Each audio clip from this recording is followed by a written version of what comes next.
దీన్ని విత్తనం రాజమండ్రిలో కడతారండి.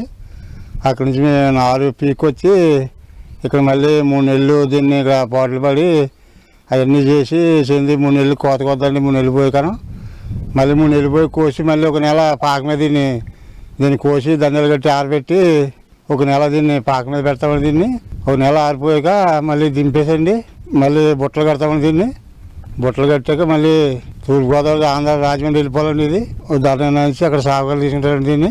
ఇంకక్కడ నుంచి సాగుదారికి వెళ్ళిపోద్దండి. రేటు గరిసి లెక్క ఉంటుందండి. అక్కడ గరిసి అంటే 1,50,000 దాకా ఉండొచ్చండి. 24 సెట్లు అండి. 24 సెట్లు అండి గరిసి. సెట్ అంటే 34 కేజీలు వద్దండి. అలాంటి 24 సెట్లు అయితే గరిసి అండి. పుట్టు అంటే 8 సెట్లు అండి.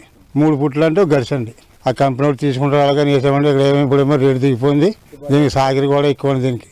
అప్పుడు ఎత్తండి పండగ కల్లా వచ్చేద్దండి. ఇది అయితే ఇది లేట్ అయిపోయిందండి. లేట్ అయిపోయి దీపావళికి వేసాం లేతకానండి. వేద్దాం మానేద్దాం లేతకేసామండి. ఇక్కడ మనం చూస్తున్న పంట వచ్చేసి పొగాకు. ఈ జహీరాబాద్ ప్రాంతం లోపల ఈ పొగాకు అని సాగు చేయడం అనేది గత సంవత్సరం నుంచి మొదలైంది. ఇక్కడ రైతులకు పొగాకు సాగు లోపల అటువంటి అనుభవం లేనప్పటికీ తూర్పుగోదావరి, గుంటూరు, రాజమండ్రి అక్కడ ప్రాంతం నుంచి వచ్చిన రైతులు ఈ పొగాకును అనేది ఇక్కడ పరిచయం చేశారు.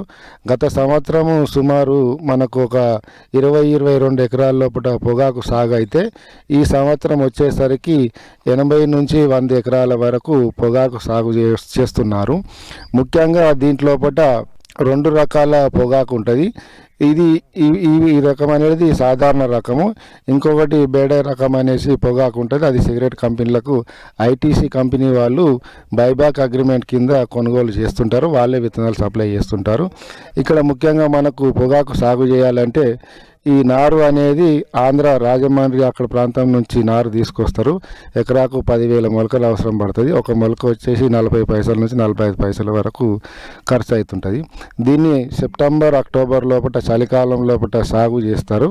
చలి వాతావరణం లోపల ఇది ఎక్కువ దిగుబడి అనేది రావడం జరుగుతుంది. కాకపోతే ఈ సంవత్సరం అనేది చలికి తక్కువ ఉండడం చేత దిగుబడి ఆశాజనకంగా లేదని చెప్పేసి రైతులు తెలియపరుస్తున్నారు. దీంట్లో ముఖ్యంగా చూసుకుంటే చలి లేనప్పుడు పొగాకు కోత అనేది నాసిరకంగా ఉంటుంది. తొందరగా ఎండిపోవడం కానీ నీళ్లు కొట్టడం వల్ల బూజు కట్టడం కానీ అటువంటి నష్టం జరుగుతుంది. కాబట్టి పొగాకు సాగు చేయడానికి ఈ వేసవి కాలంలో కాకుండా చలికాలంలో సాగు చేసుకుంటే మంచి దిగుబడులు వస్తాయని రైతులు తెలియపరుస్తారు.